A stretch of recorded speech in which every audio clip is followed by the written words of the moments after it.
Hi guys, welcome to Drum Dog, and in today's lesson we're integrating flams into our fill vocabulary.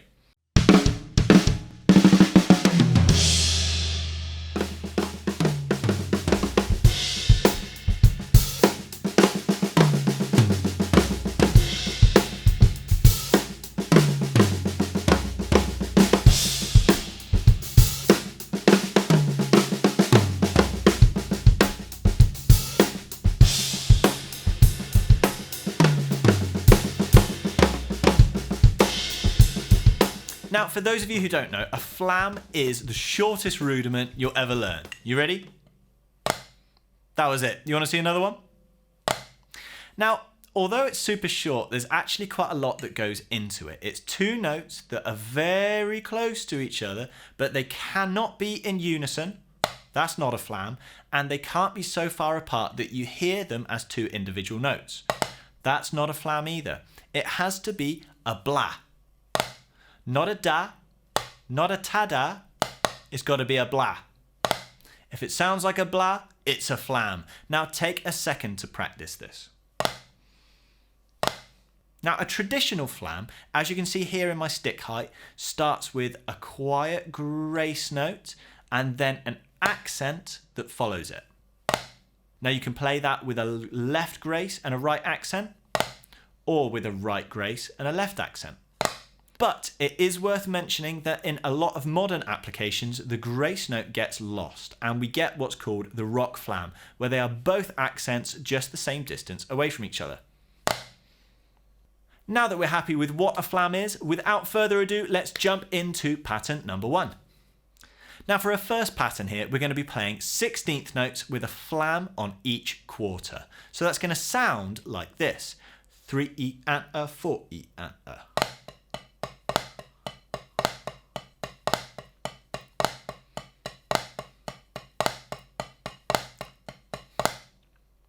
So that sounds simple enough, but however, to get that flam on each quarter note, it actually involves playing 3 notes in a row with our left hand. So if I isolate just that left hand, this is the pattern we get. 1E, a 2E, a 3E, a 4E, a 1E, a 2E, a 3E, a 4E. Now obviously this pattern purely comes down to how fast we can play those 3 group of notes with our left hand, because our right hand is just playing 8th notes. 1 and 2 and 3 and 4. And both hands.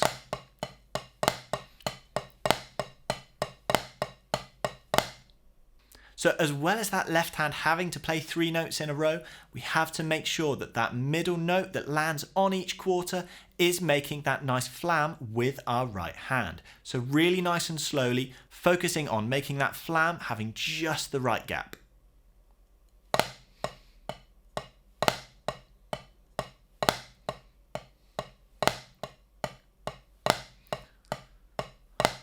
Then once that gap's feeling consistently right, we can think about slowly picking up the speed. Now you'll notice, although my left hand is staying nice and quiet throughout all hits, as it's playing the grace note of the flam, my right hand is playing a push and pull of sorts as I'm coming up for that accent note in the flam. That push-pull really does help you keep up the momentum of this particular pattern, but you have got to be mindful of that flam gap, as obviously I am playing that flam as a traditional flam with a grace note and an accent, and we're making sure that grace note's falling just before our accent.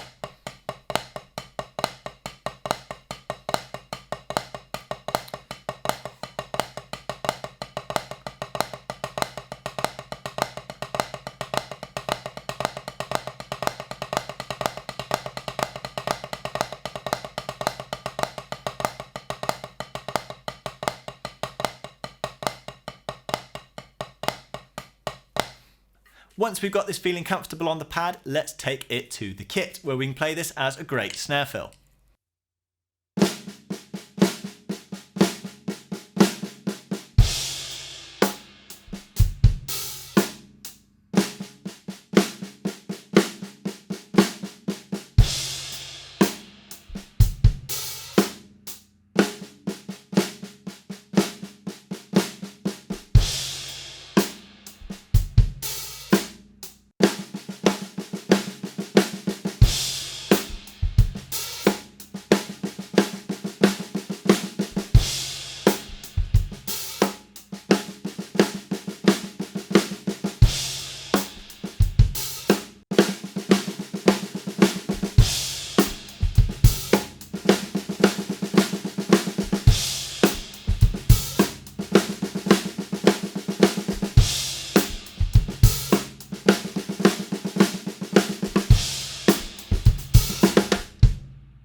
Now, I did mention at the beginning that flams can sound even cooler when we split that flam across two different drums on the kit. So let's try this now. Let's try splitting that flam between the snare drum with the left hand and moving the right hand around the toms. Now, as we're playing this one as a left grace note and a right hand accent, that snare is going to be falling just before the tom in each flam.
Okay, so that's pattern number 1 dialed in and feeling comfortable. Let's check out pattern number 2, where we're going to be checking out a group of 3 this time. Now for our second pattern, we're checking out a traditional rudiment here, which is called the Swiss Army Triplet, often dubbed just the Swiss triplets by a lot of people. Now, Swiss triplets are just a nice easy group of 3 notes with a flam at the beginning. But this time, our sticking's changing up slightly to have an even bearing on each hand. Check it out.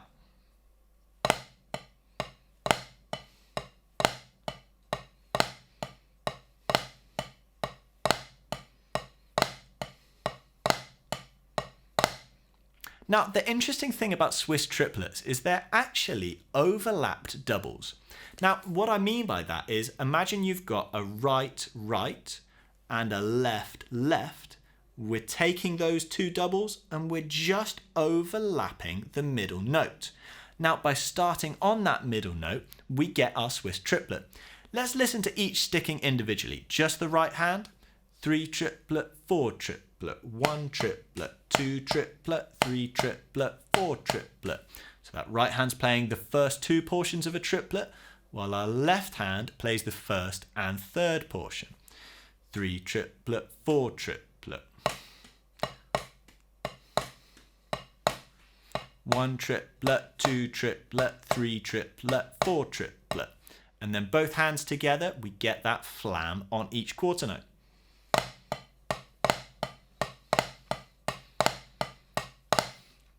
Now that does make this slightly easier to speed up than pattern number 1, because we've just got groups of 2 in each hand instead of one hand taking that group of 3 notes. Although that said, as we speed it up, obviously we want to be mindful of that flam, making sure it's still got that right gap.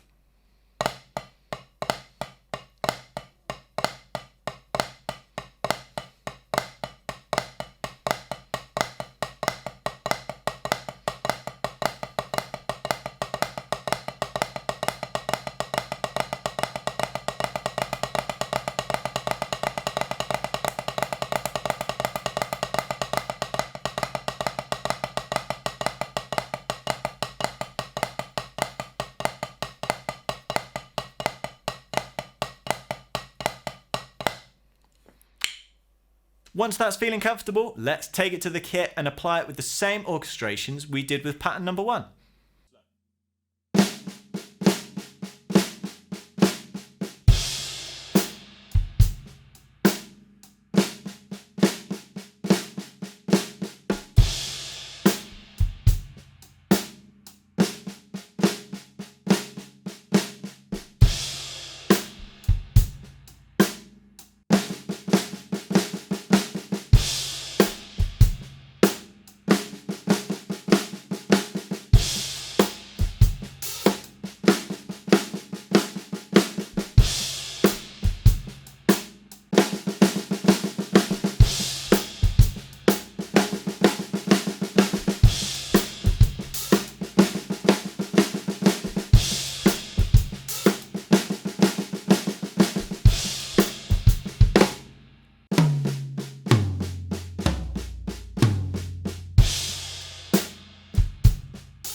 So there we have it, 2 Flam patterns applied across the kit with our snare and all toms, and we've already got some super cool sounding fills there.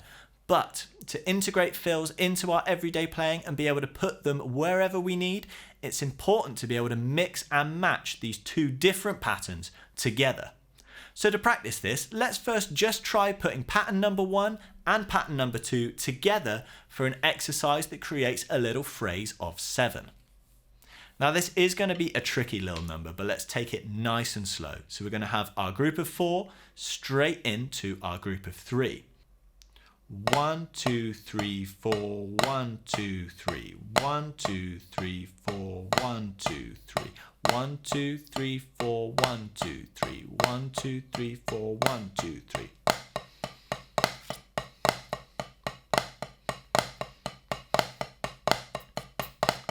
One, two, three, four, five, six, seven. 1, 2, 3, 4, 5, 6, 7.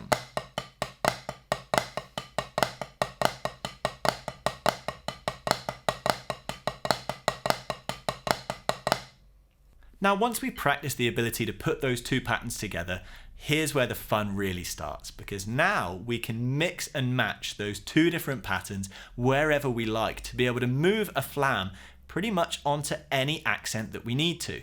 So let's try this. Let's take it to the kit as 16th notes and let's mix and match pattern number 1 and number 2, just sticking to the snare for now.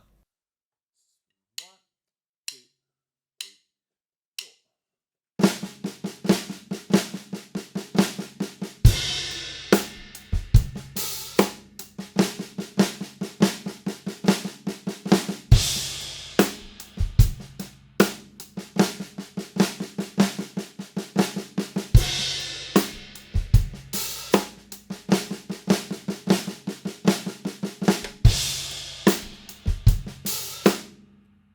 So now you can really start to hear the creative potential of just these 2 relatively simple patterns. Let's reintroduce that idea of moving them across the toms for those split flam sounds. 1, 2, 3,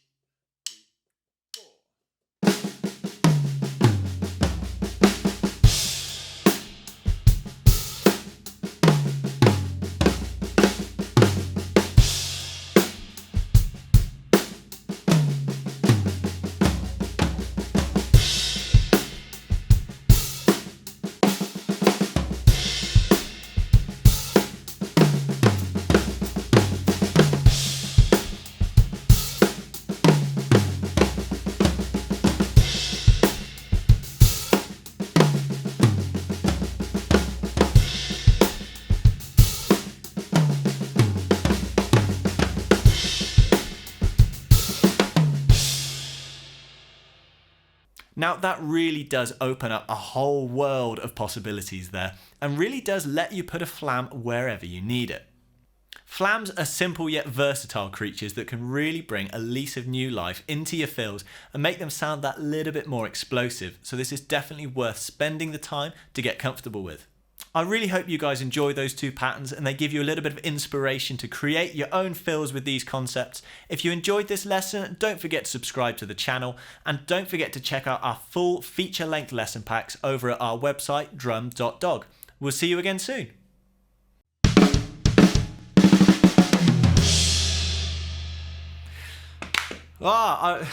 Get it? Lovely. Hope you guys enjoyed this video. Like and subscribe.